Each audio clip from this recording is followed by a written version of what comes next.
अध्याय 5 पूंजीवादी संघों के बीच विश्व का विभाजन।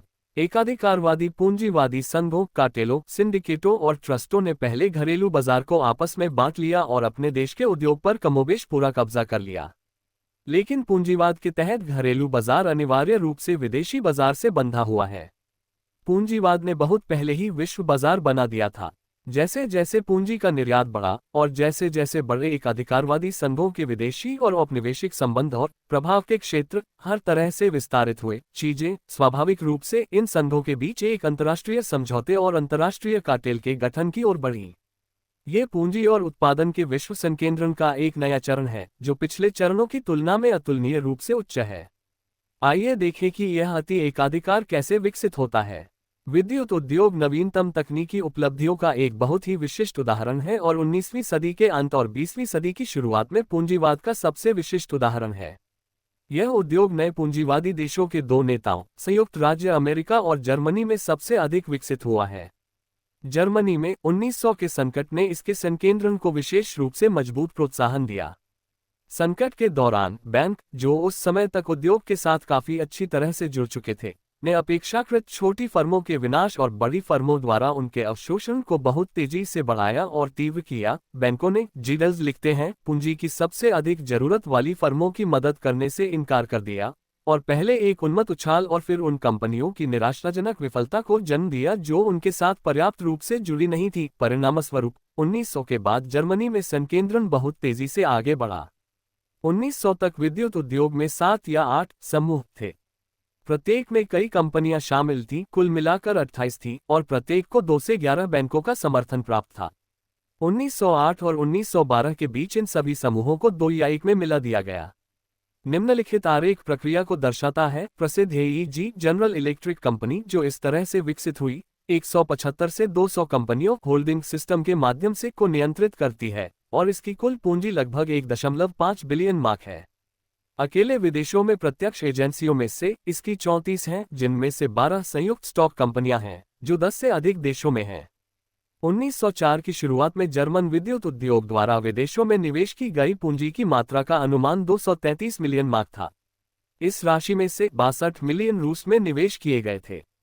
कहने की जरूरत नहीं है कि एईजी एक बहुत बड़ा संयोजन है। इसकी निर्माण कंपनियों की संख्या अकेले 16 से कम नहीं है, जो केबल और इंसुलेटर से लेकर मोटरकार और उड़ने वाली मशीनों तक सबसे विविध वस्तुओं का उत्पादन करती है। लेकिन यूरोप में संकेंद्रण भी अमेरिका में संकेंद्रण की प्रक्रिया का एक घटक हिस्सा था, जो निम्नलिखित तरीके से विकसित हुआ। इस प्रकार 2 विद्युत महान शक्तियां बनी। दुनिया में उनसे पूरी तरह स्वतंत्र कोई अन्य विद्युत कंपनियां नहीं है। हेनिग ने अपने लेख the path of the electric trust में लिखा। 2 ट्रस्टों के कारोबार और उद्यमों के आकार का एक विचार, हालांकि पूर्ण से बहुत दूर, निम्नलिखित आंकड़ों से प्राप्त किया जा सकता है। और फिर 1907 में जर्मन और अमेरिकी ट्रस्टों ने एक समझौता किया जिसके तहत उन्होंने दुनिया को आपस में बांट लिया। उनके बीच प्रतिस्पर्धा समाप्त हो गई।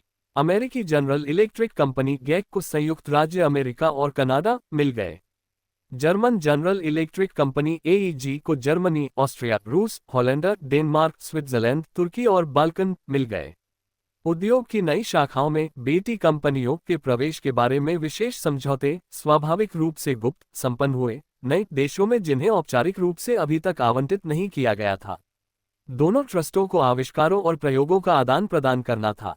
इस ट्रस्ट के खिलाफ प्रतिस्पर्धा करने की कठिनाई, वास्तव में एक एकल विश्वव्यापी ट्रस्ट जो कई अरब की पूंजी को नियंत्रित करता है, जिसकी दुनिया के हर कोने में शाखाएं, एजेंसियां, प्रतिनिधि, कनेक्शन आदि हैं, स्वतः स्पष्ट है। लेकिन 2 शक्तिशाली ट्रस्टों के बीच दुनिया का विभाजन पुनर्विभाजन को नहीं रोकता है यदि असमान विकास, युद्ध, दिवालियापन आदि के परिणामस्वरूप बलों का संबंध बदल जाता है। इस तरह के पुनर्विभाजन के प्रयास, पुनर्विभाजन के संघर्ष का एक शिक्षाप्रद उदाहरण तेल उद्योग द्वारा प्रदान किया गया है। 1905 में जीडल्स ने लिखा, विश्व तेल बाजार आज भी 2 बड़े वित्तीय समूहों के बीच विभाजित है, रॉकफेलर की अमेरिकन स्टैंडर्ड ऑयल कंपनी और रोथस्चाइल्ड और नोबेल, जो बाकू में रूसी तेल क्षेत्रों को नियंत्रित करते हैं। दोनों समूह आपस में घनिष्ठ रूप से जुड़े हुए हैं, लेकिन कई सालों से 5 दुश्मन उनके एकाधिकार को खतरे में डाल रहे हैं। 1 अमेरिकी तेल क्षेत्रों की कमी, 2 बाकू के मंताशेव की फर्म की प्रतिस्पर्धा, 3 ऑस्ट्रियाई तेल क्षेत्र, 4 रोमानियाई तेल क्षेत्र, 5 विदेशी तेल क्षेत्र, विशेष रूप से डच उपनिवेशों में बेहद अमीर फर्म सैमुअल और शेल, जो ब्रिटिश पूंजी से भी जुड़े थे। अंतिम 3 समूह बड़े जर्मन बैंकों से जुड़े हैं, जिनका नेतृत्व विशाल ड्यूश बैंक करता है। इन बैंकों ने स्वतंत्र रूप से और व्यवस्थित रूप से रोमानिया में तेल उद्योग का विकास किया, उदाहरण के लिए अपने स्वयं के पैर जमाने के लिए। 1907 में रोमानियाई तेल उद्योग में निवेश की गई विदेशी पूंजी का अनुमान 185 मिलियन फ्रैंक था, जिसमें से 74 मिलियन जर्मन पूंजी थी। दुनिया के विभाजन के लिए संघर्ष शुरू हुआ, जैसा कि वास्तव में आर्थिक साहित्य में कहा जाता है। एक और रॉकफेलर ऑयल ट्रस्ट हर चीज पर अपना कब्जा करना चाहता था। उसने हॉलैंड में एक डॉटर कंपनी बनाए और अपने मुख्य दुश्मन एंग्लो डच शेल ट्रस्ट पर हमला करने के लिए डच इंडीज में तेल के क्षेत्र खरीदे। दूसरी ओर ड्यूश बैंक और अन्य जर्मन बैंकों का लक्ष्य रोमानिया को अपने पास रखना और रॉकफेलर के खिलाफ रूस के साथ उसे एकजुट करना था। रूस के पास कहीं ज्यादा पूंजी और तेल परिवहन और वितरण की एक बेहतरीन प्रणाली थी। संघर्ष को समाप्त होना ही था और 1907 में ड्यूश बैंक की पूरी तरह हार के साथ समाप्त हुआ, जिसके सामने विकल्प था या तो अपने तेल हितों को समाप्त करके लाखों डॉलर खोना या फिर हार मान लेना। उसने हार मान ली और ऑयल ट्रस्ट के साथ एक बहुत ही नुकसानदेह समझौता किया। ड्यूश बैंक ने ऐसा कुछ भी करने की कोशिश नहीं करने पर सहमति जताई जिससे अमेरिकी हितों को नुकसान पहुंच सकता हो। हालांकि जर्मनी द्वारा राज्य तेल एकाधिकार स्थापित करने की स्थिति में समझौते को रद्द करने का प्रावधान किया गया था। फिर तेल की कॉमेडी शुरू हुई। जर्मन वित्त राजाओं में से एक ड्यूश बैंक के निदेशक वॉन विनर ने अपने निजी सचिव स्टॉस के माध्यम से राज्य तेल एकाधिकार के लिए एक अभियान शुरू किया। विशाल जर्मन बैंक की विशाल मशीन और उसके सभी व्यापक संबंध गति में आ गए। प्रेस अमेरिकी ट्रस्ट के जुए के खिलाफ देशभक्तिपूर्ण आक्रोश से भर गया और 15 मार्च 1911 को रेहस्टाग ने लगभग सर्वसम्मति से एक प्रस्ताव पारित किया, जिसमें सरकार से तेल एकाधिकार की स्थापना के लिए एक विधेयक पेश करने के लिए कहा गया। सरकार ने इस लोकप्रिय विचार को अपनाया और ड्यूश बैंक का खेल, जो अपने अमेरिकी समकक्ष को धोखा देने और राज्य एकाधिकार द्वारा अपने व्यवसाय को बेहतर बनाने की उम्मीद कर रहा था, जीत गया। जर्मन तेल के दिग्गजों ने पहले से ही भारी मुनाफे के सपने देखे थे, जो रूसी चीनी रिफाइनरों के मुनाफे से कम नहीं होंगे। लेकिन सबसे पहले बड़े जर्मन बैंक लूट के बंटवारे को लेकर आपस में झगड़ पड़े। डिस्काउंटो गैसलशाफ्ट ने ड्यूश बैंक के लालची उद्देश्यों को उजागर किया। दूसरे, सरकार रॉकफेलर के साथ संघर्ष की संभावना से डर गई, क्योंकि यह बहुत संदिग्ध था कि क्या जर्मनी अन्य स्रोतों से तेल प्राप्त करने के बारे में सुनिश्चित हो सकता है। रोमानियाई उत्पादन छोटा था। तीसरे, ठीक उसी समय जर्मनी की युद्ध तैयारियों के लिए 1 अरब मार्क के 1913 क्रेडिट को वोट दिया गया था। तेल एकाधिकार परियोजना को स्थगित कर दिया गया था। रॉकफेलर तेल ट्रस्ट संघर्ष से बाहर आया, फिलहाल विजयी रहा। बलेन समीक्षा डाई बैंक ने इस संबंध में लिखा कि जर्मनी तेल ट्रस्ट से केवल बिजली एकाधिकार स्थापित करके और जल शक्ति को सस्ती बिजली में परिवर्तित करके ही लड़ सकता है। लेकिन लेखक ने आगे कहा, बिजली का एकाधिकार तब आएगा जब उत्पादकों को इसकी आवश्यकता होगी, यानी जब बिजली उद्योग में अगली बड़ी गिरावट आसन होगी और जब निजी बिजली कंपनियों द्वारा हर जगह बड़ी लागत पर लगाए जा रहे विशाल महंगे बिजली घर, जो पहले से ही शहरों, राज्यों आदि से कुछ फ्रेंचाइजी प्राप्त कर रहे हैं, अब लाभ में नहीं चल सकते। तब जल शक्ति का उपयोग करना होगा, लेकिन इसे राज्य के खर्च पर सस्ती बिजली में बदलना असंभव होगा। इसे राज्य द्वारा नियंत्रित निजी एकाधिकार को भी सौंपना होगा, क्योंकि निजी उद्योग ने पहले ही कई अनुबंध कर लिए हैं और भारी मुआवजे की शर्त रखी है।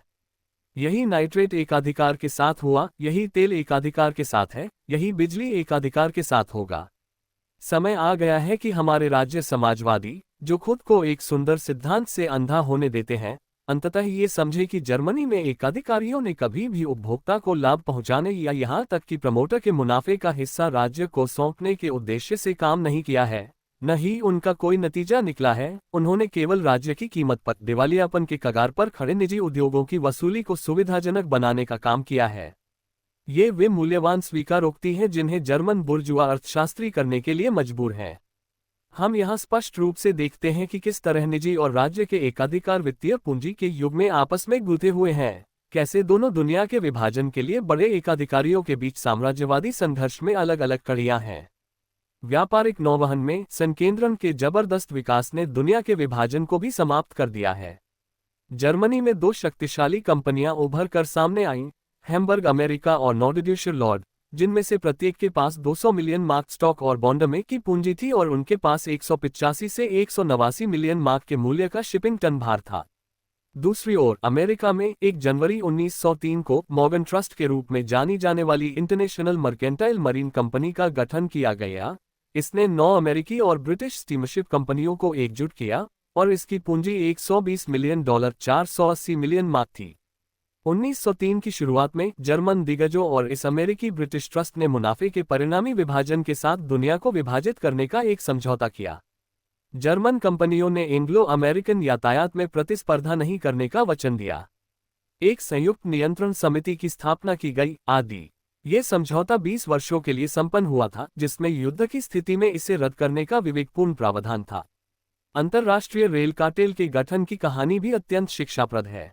ब्रिटिश, बेल्जियम और जर्मन रेल निर्माताओं द्वारा इस तरह का कार्टेल बनाने का पहला प्रयास 1884 में ही किया गया था, जब औद्योगिक मंदी चरम पर थी। निर्माता इस बात पर सहमत हुए कि वे शामिल देशों के घरेलू बाजारों में एक दूसरे के साथ प्रतिस्पर्धा नहीं करेंगे और उन्होंने विदेशी बाजारों को निम्नलिखित कोटा में विभाजित किया: great Britain 66%, Germany 27%, Belgium 7%। Bharat पूरी तरह से ग्रेट ब्रिटेन के लिए आरक्षित था। कार्टेल से बाहर रहने वाली एक ब्रिटिश फर्म के खिलाफ संयुक्त युद्ध की घोषणा की गई, जिसकी लागत सभी बिक्री पर 1% शुल्क से पूरी की गई। लेकिन 1886 में कार्टेल तब टूट गया जब 2 ब्रिटिश फर्म इससे अलग हो गईं। यह विशेषता है कि बाद के तेजी के दौर में समझौता नहीं हो सका। 1904 की शुरुआत में जर्मन स्टील सिंडिकेट का गठन किया गया था। नवंबर 1904 में अंतर्राष्ट्रीय रेल कार्टेल को पुनर्जीवित किया गया, जिसमें निम्नलिखित कोटा थे: ब्रिटेन 53.5%, जर्मनी 28.83%, बेल्जियम 17.67%।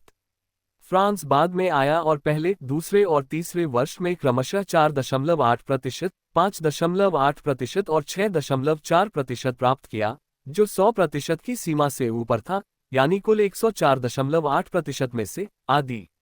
1905 में यूनाइटेड स्टेट्स स्टील कॉरपोरेशन ने कार्टेल में प्रवेश किया। फिर ऑस्ट्रिया और स्पेन। वर्तमान समय में वोगेलस्टीन ने 1910 में लिखा, दुनिया का विभाजन पूरा हो चुका है और बड़े उपभोक्ता, मुख्य रूप से राज्य रेलवे, क्योंकि दुनिया को उनके हितों के बारे में विचार किए बिना विभाजित किया गया है, अब बृहस्पति के आकाश में कवि की तरह रह सकते हैं। मैं अंतर्राष्ट्रीय जिंक सिंडिकेट का भी उल्लेख करना चाहूंगा, जिसकी स्थापना 1909 में हुई थी और जिसने कारखानों के 5 समूहों के बीच उत्पादन को ठीक से विभाजित किया था: जर्मन, बेल्जियम, फ्रेंच, स्पेनिश और ब्रिटिश। और अंतर्राष्ट्रीय डायनामाइट ट्रस्ट, जिसके बारे में लीफमैन कहते हैं, ये सभी जर्मन विस्फोटक निर्माताओं का एक आधुनिक, घनिष्ठ गठबंधन है, जो फ्रांसीसी और अमेरिकी डायनामाइट निर्माताओं के साथ मिलकर एक समान तरीके से संगठित होकर पूरी दुनिया को आपस में बांट लिया है।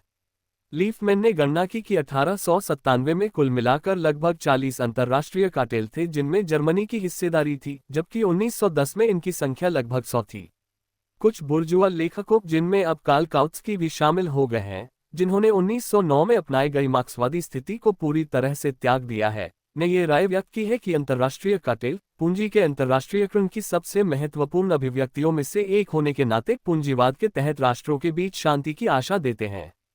सैद्धांतिक रूप से ये राय बिल्कुल बेतुकी है, जबकि व्यवहार में ये कुतर्क है और सबसे खराब अवसरवाद का बेईमान बचाव है। अंतर्राष्ट्रीय कार्टेल दिखाते हैं कि पूंजीवादी एकाधिकार किस बिंदु तक विकसित हो चुके हैं और विभिन्न पूंजीवादी संघों के बीच संघर्ष का उद्देश्य क्या है। यह अंतिम परिस्थिति सबसे महत्वपूर्ण है। यह अकेले ही हमें जो हो रहा है उसका ऐतिहासिक आर्थिक अर्थ दिखाती है, क्योंकि संघर्ष के रूप अलग अलग, अपेक्षाकृत विशिष्ट और अस्थायी कारणों के अनुसार लगातार बदल सकते हैं और बदलते भी हैं, लेकिन संघर्ष का सार, इसकी वर्ग सामग्री, निश्चित रूप से तब तक नहीं बदल सकती जब तक वर्ग मौजूद हैं। स्वाभाविक रूप से, उदाहरण के लिए, जर्मन पूंजीपति वर्ग के हित में, जिसके पक्ष में कौत्स्की ने अपने सैद्धांतिक तर्कों में वास्तव में कदम रखा है, मैं इस पर बाद में चर्चा करूंगा। वर्तमान आर्थिक संघर्ष दुनिया का विभाजन के सार को स्पष्ट करना और संघर्ष के इस और दूसरे रूप पर जोर देना। कौत्स्की वही गलती करता है। बेशक हमारे मन में केवल जर्मन पूंजीपति वर्ग ही नहीं, बल्कि पूरी दुनिया का पूंजीपति वर्ग है। पूंजीपति दुनिया को विभाजित करते हैं, किसी विशेष द्वेष के कारण नहीं, बल्कि इसलिए कि जिस हद तक संकेंद्रण हो चुका है, वह उन्हें लाभ प्राप्त करने के लिए इस पद्धति को अपनाने के लिए मजबूर करता है। और वे इसे पूंजी के अनुपात में, शक्ति के अनुपात में विभाजित करते हैं, क्योंकि माल उत्पादन और पूंजीवाद के तहत विभाजन का कोई और तरीका नहीं हो सकता। लेकिन शक्ति आर्थिक और राजनीतिक विकास की डिग्री के साथ बदलती रहती है। ये समझने के लिए कि क्या हो रहा है, ये जानना आवश्यक है कि शक्ति में परिवर्तन से कौन से प्रश्न हल होते हैं। ये सवाल कि क्या ये परिवर्तन विशुद्ध रूप से आर्थिक है या गैर आर्थिक, जैसे सैन्य, एक गौण सवाल है जो पूंजीवाद के नवीनतम युग पर मौलिक विचारों को कम से कम प्रभावित नहीं कर सकता है। पूंजीवादी संघों के बीच संघर्ष और समझौतों के सार के सवाल के लिए संघर्ष और समझौतों के रूप आज शांतिपूर्ण, कल युद्ध जैसा, परसों फिर युद्ध जैसा के सवाल को प्रतिस्थापित करना एक कुतर्क की भूमिका में डूबना है। पूंजीवाद के नवीनतम चरण का युग हमें दिखाता है कि पूंजीवादी संघों के बीच कुछ संबंध विकसित होते हैं जो विश्व के आर्थिक विभाजन पर आधारित होते हैं, जबकि इसके समानांतर और इसके संबंध में राजनीतिक गठबंधनों के बीच, राज्यों के बीच, विश्व के क्षेत्रीय विभाजन, उपनिवेशों के लिए संघर्ष, प्रभाव क्षेत्रों के लिए संघर्ष के आधार पर कुछ संबंध विकसित होते हैं।